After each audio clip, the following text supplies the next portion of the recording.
Well, that was a really entertaining game, guys. We just got a really good Friday night game.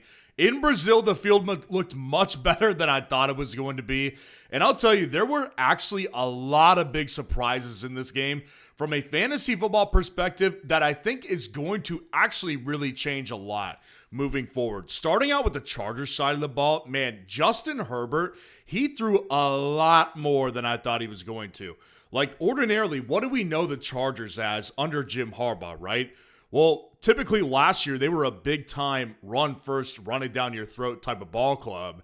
And they had 15 carries with Amarian Hampton tonight, but Justin Herbert threw 34 times, and he sliced this defense up to shreds. Like, this defense with the Chiefs, Steve Spagnuolo was honestly, did not look like himself. Steve Spagnuolo usually does really well figuring out things and shutting things down, especially coming out of halftime when there's halftime adjustments to be made. He did not do that whatsoever tonight. He was kind of left answerless. At some point in the game, you just had to acknowledge, like, this team is just going to move the ball on the Chargers, on the Chiefs defense. So Herbert comes away with a really good fantasy game. 25 for 34, 318 yards through the air, and 3 touchdowns. Honestly, it should have been 4. Quentin Johnston should have had 3 touchdowns tonight. 3. But he actually dropped one. And we'll talk more about Quentin Johnston later.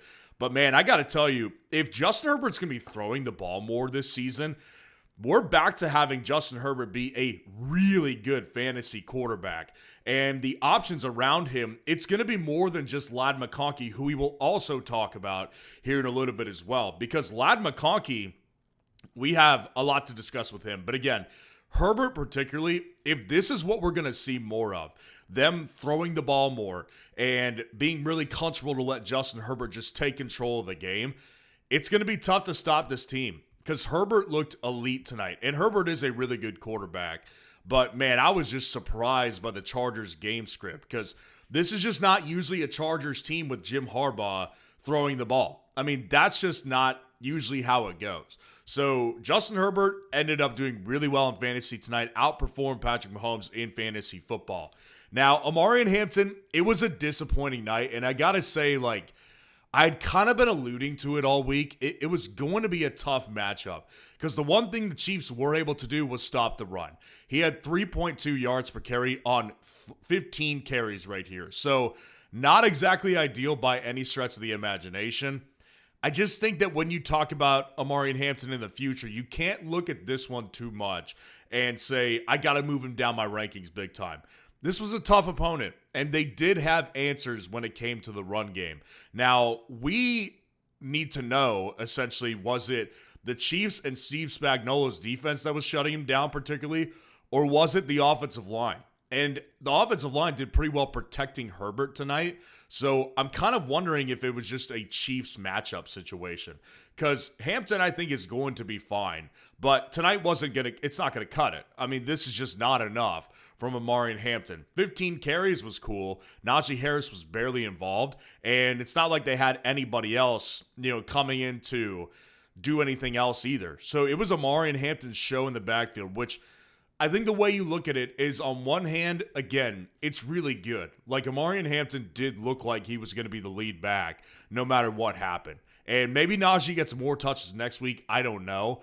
But what I can tell you is that Amarian Hampton will have better matchups moving forward. Not every team he plays is going to be like the Chiefs defense. Division matchups are weird, and they just knew how to stop the run tonight. But again, this passing game was off the charts.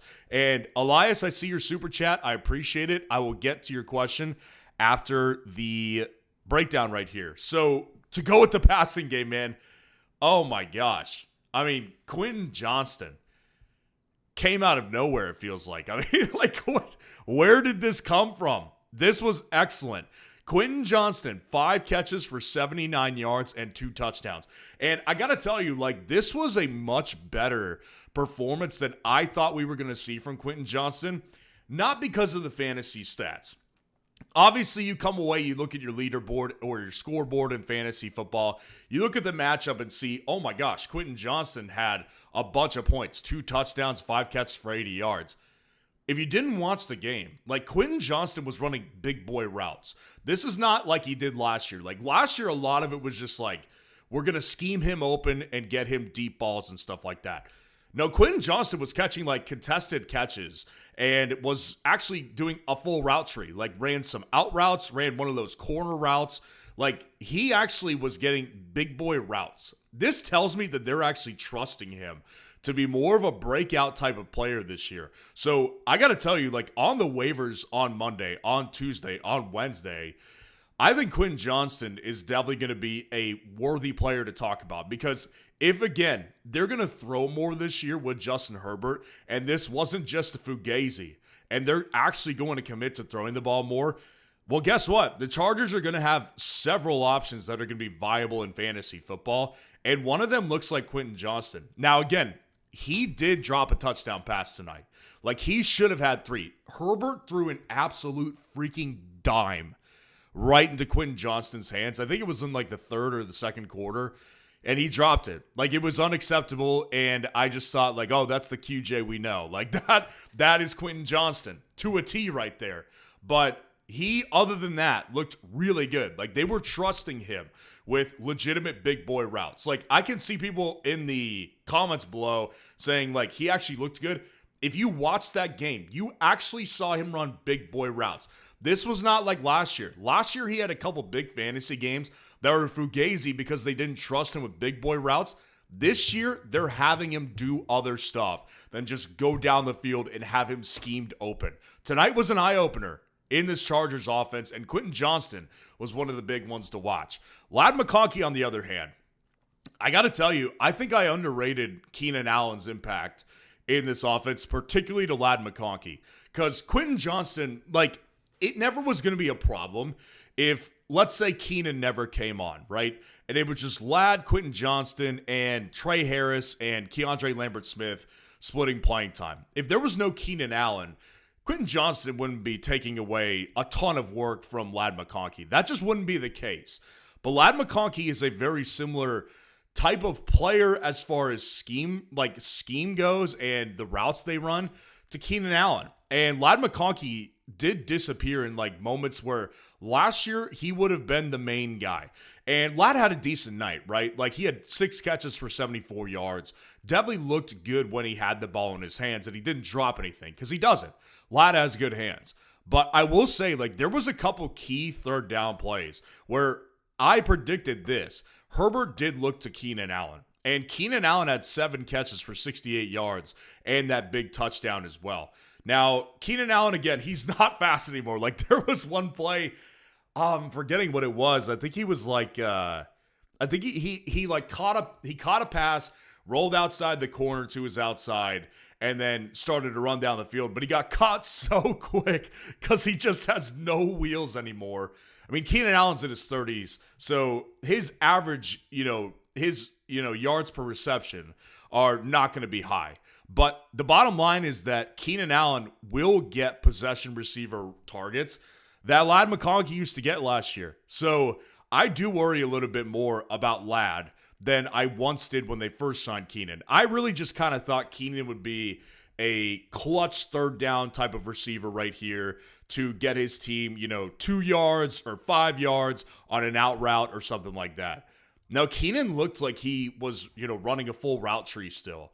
And again, he's not fast anymore, but Ladd, a lot of times last year, made money off those types of routes. So I'm a little worried about Ladd. I'm not telling you guys, like, don't go out and sell Ladd for somebody like, I don't know. I would say Xavier Worthy, but we'll talk about him later tonight. Like, you don't want to sell Ladd for, like, the wide receiver 20, right? Like, Terry McLaurin, I would take Ladd over him still. I would take Ladd over Garrett Wilson. You don't want to go crazy or anything like that yet, but definitely have your guard up on this one because this one was eye-opening tonight. Just the Chargers receiving core was eye-opening because Tyler Conklin was also involved as well. Now, more involved early, 2 catches for 50 yards. He did have 1 big play, and he did get a tush-push situation at the at a 3rd and 1 type of situation, but I mean, nothing really to keep your eye on other than maybe just like a playable streaming option in some weeks. But yeah, I mean, I think that this wide receiver core between Ladd, Keenan, and QJ QJ, legitimately, like, I really do think that he has a serious chance to be a breakout player. Like, I would have never guessed that just based on what we've seen from him his first 2 years. He looked pretty calm. He had one drop tonight, which is, again, to be expected because that's what we know from QJ. But at the same time, man, they were trusting him with legitimate wide receiver one type of routes.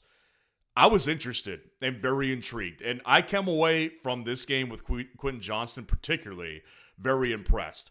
I think all these options, if they continue to throw the ball this much, this is legitimate in Los Angeles. Like, they are no longer just to be viewed as this, like, run-heavy team. They couldn't establish the run tonight. The run worked off the pass, and it really didn't work well. If they continue to do this, man, he's going to have some really good games along with the rest of them. It won't just be Quentin Johnston. It won't just be Ladd. It won't just be Keenan. It will be all of the above. So moving on to the Chiefs side of the ball right here, the situation with Mahomes, man, Mahomes was magic in several situations. Like, he made Mahomes type of plays. As you would expect, there was the throw that he made when he was going down. And it was like that Super Bowl throw. If you remember back in 2020 when they got crushed by the Bucs, there was a throw in the Super Bowl where he was like literally parallel to the ground. His body was falling to the ground, and he launched it like 30 yards deep into the end zone, and Tyreek Hill dropped it. This play was similar, except it was just like he literally just floated it over the defenders in front of him for like 3 yards. Like, it was magic, man. And the play to keep the drive alive before they scored with Travis Kelce, I mean, he was like running out of bounds, basically full speed, and just like launched the ball down the field. I mean, Mahomes was Mahomes tonight. Like, it was literally everything that you could expect from a Patrick Mahomes offense. He made plays, but at the same time, they looked very similar to what they did last year because they didn't have any weapons to speak of. And we'll get into some more of their weapons in a little bit here, but Mahomes was okay for fantasy. Like, he had 258 yards through the air, 1 touchdown through the air, and he also had that rushing touchdown as well, and 57 total yards on the ground. Like, Mahomes had a good fantasy night, being overshadowed a little bit by Justin Herbert, and I think, honestly, the shock of Justin Herbert's big night, but Mahomes still played a really good football game and a really good fantasy football game. And again, how impressive it was to me because of the lack of weapons that they truly do have on that offense, it's not lost on me. So Mahomes, I was impressed tonight. This game really didn't have too much defense, a lot less defense than I had expected. And I'll cover the defensive side of the ball too, because I was wrong on these two defenses for sure. But Isaiah Pacheco, man, he had 5 yards per carry, which sounds good, right? Like, it doesn't sound like he had that bad of a night. I mean, again, they did not run the ball. Like, the Chiefs literally had, like, no interest in running the ball. It was honestly kind of bizarre. I mean, 5 yards per carry for Pacheco. They gave him the ball 5 times. So that's 25 yards on the ground that he got. And with Kareem Hunt, like, he had 5 carries as well for 16 yards. Now, Kareem Hunt, I did predict, and I actually ranked Kareem Hunt relatively well in my top 260 rankings on fsroundup.com, where you can see all those rankings if you pay for the premium subscription. Like, I actually did have him ranked pretty well, but I was expecting more from Pacheco. Like, they look like they're still not, I don't even know if they're babying him. Like, it just didn't look like they wanted to run the ball much. Maybe it's because they don't trust Pacheco, or maybe it just wasn't in their plans tonight, but it's kind of inexcusable. Like, when you had a running back who was running for 5 yards a carry, I just can't imagine why they didn't try to run the ball more. It just feels a little weird. I don't know. Maybe I'm overthinking it, and maybe Pacheco wasn't as good as I thought he looked on certain touches. But I think Pacheco, at this point, like, you definitely have to fade him a little bit back down to what I was fearing was going to happen. It actually looked like it was happening before our eyes, which is that he may not be the same player, and they may just be babying him with touches because they don't feel like he is the same player either. So definitely concerning with the Chiefs' ground game because they looked like they had no interest in running the ball at all. Now, the receiving game, obviously Hollywood Brown comes away with 10 catches, 99 yards, and has the best fantasy night of the bunch as far as the pass catchers go in Kansas City. Man, I got to tell you, like, I was not impressed. It was just a volume thing, and they just had no other choice. I mean, they had no other choice than to throw to Hollywood Brown. Like, Juju Smith-Schuster can't move very well. Travis Kelce can't move very well. And they lost Xavier Worthy in the first series of the game because Travis Kelce's dumb, like, excuse me. Freaking sneeze right in the middle of my segment here about Travis Kelce being a moron and freaking plowing over Xavier Worthy, like in the middle of the field, just like a moron. I mean, he looked like a complete imbecile. So Xavier Worthy gets hurt in this game, and I don't even know what to expect. Like, Xavier Worthy, the problem with him is that he's so small. Like, he is so skinny. He came out of college, I think, at like 160 pounds or something like that. That was the one real concern that I had with this guy. So the fact that he got clobbered by a 250-pound tight end on his own team, like, he looked like that shoulder was like just dangling. So definitely a problem. And hopefully it did not do any damage that's going to make him miss, more than a month or something like that. But I don't know what to expect with Xavier Worthy. But in the meantime, like, you do have to acknowledge that Hollywood Brown is borderline a top 25 wide receiver moving forward in fantasy football until Rashee Rice gets back. Because if Xavier Worthy misses time, Hollywood Brown definitely was the possession receiver. He dropped some balls tonight. I did not think that he looked good, but he definitely did turn it on as the game went on. But again, mostly just a possession guy.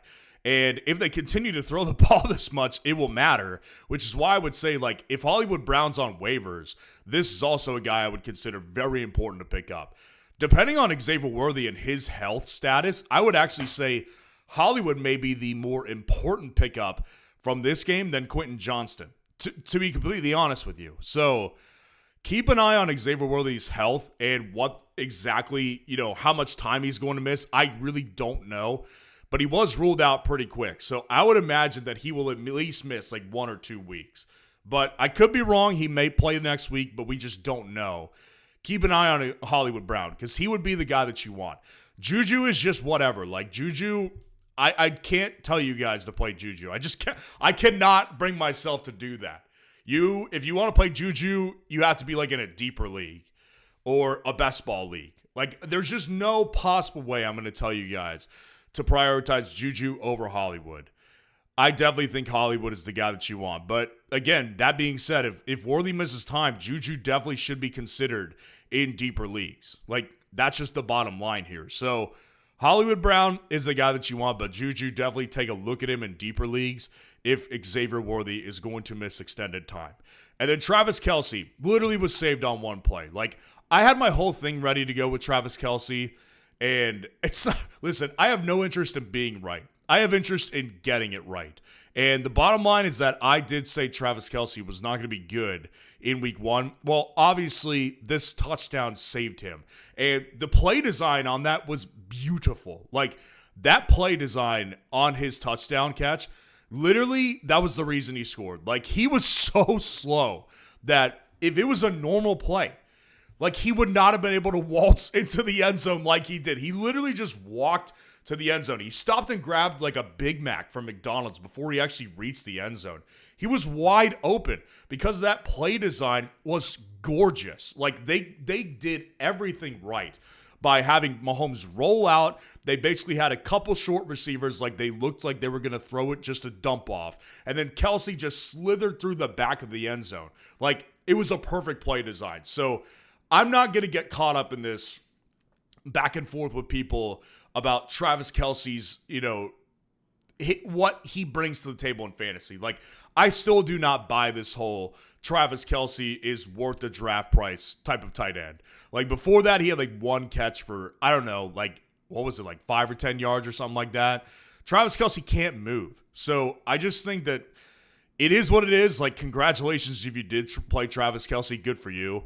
Honestly, like, because I really didn't think you were going to come away with anything. So you should be happy that you came away with what you got, because he was in danger of doing nothing for you, and I would have just been saying, I told you so. But I can't say that, obviously, because he did have that touchdown. So that was really the big names, I would say. Tyquan Thornton had a deep catch, but really was overshadowed. Like, he really didn't do too much else. Kareem Hunt did have some catches out of the backfield as well. So did Isaiah Pacheco. But really the guy that you're going to want is Hollywood Brown. And again, I would say, like, if you do have a situation where Xavier Worthy misses time and misses, like, not just, like, 2 weeks. I'm talking, like, 3 to 4 weeks. Hollywood Brown, I would actually prioritize on waivers over Quentin Johnston. But there is no question that Quentin Johnston is a guy that you need to seriously consider moving forward, putting on your roster, because this was not like last year. This was not just your deep play where they schemed him open. They were legitimately getting him routes to run, and he was executing on them. So Quentin Johnston, great night. Hollywood Brown, definitely a guy that you're going to want to look into moving forward. But overall, very impressed with both quarterbacks in this game. What a game. And I think that's the reason to get into the defense really quick. Neither defense had much to show for. Like, there was a little bit of pressure on Mahomes at certain points in that game, but Mahomes didn't make any mistakes. I mean, Mahomes was just magic in certain situations, and in the first half, he couldn't get much going because his players wouldn't catch the freaking ball. So the Chargers looked good in the first half, but then Mahomes turned it up in the second half, and their defense ended up giving up 21 points to the Chiefs. So Chargers defense did okay, I guess, in fantasy compared to the Chiefs. The Chiefs literally could not stop the Justin Herbert-led offense. This was a huge eye-opener. We just did not see this level of play from the passing game from the Chargers last year. Quentin Johnston took a step forward, it looks like. And I think that could be a huge X factor. Like, do not ignore that. So, yeah, neither defense was great today, but what a game. I mean, what a freaking game to watch, guys. And again, I was also wrong about Cam Dicker. Very good kicker this week. My kicker rankings have taken a nosedive this week. It's not been great for me with kickers, but that's okay. We'll rebound. We'll get back to it next week. But that was the post-game analysis right there. Like the video, subscribe to the channel to show your support. And we'll answer the super chat that I got before I get out of here. Elias, appreciate the super chat. Got offered Hampton for Tet. Need a wide receiver, yay or nay? You got offered Hampton for Tet.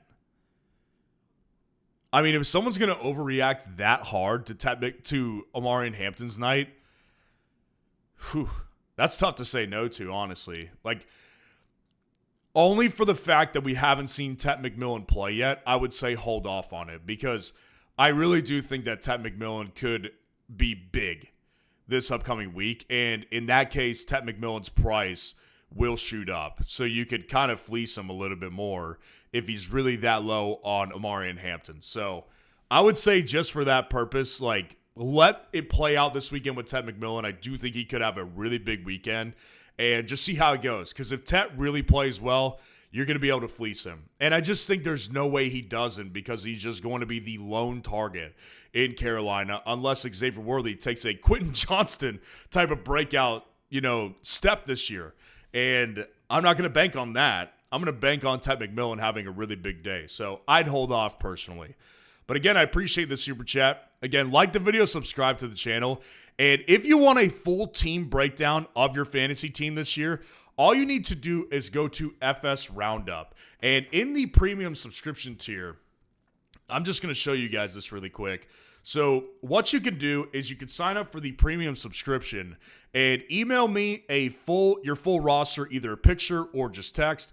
And after your 12-day free trial ends, I will break down your team for you, both in an email, and I am more than open to do it on a live stream in YouTube as well. So if you are interested in a full team breakdown, that is just part of the subscription package right here. You will also get access to my full top 260 rankings on a weekly basis, and the waiver wire tool that has never been touched in the fantasy football space and brings you more value than you can imagine. Getting priority waiver claims completely automated for you, so you don't have to wake up at 3 a.m. after waivers run to try to beat your friends to the wire to get a free agent. That is a huge, huge advancement in the fantasy community. So all that is available on fsroundup.com.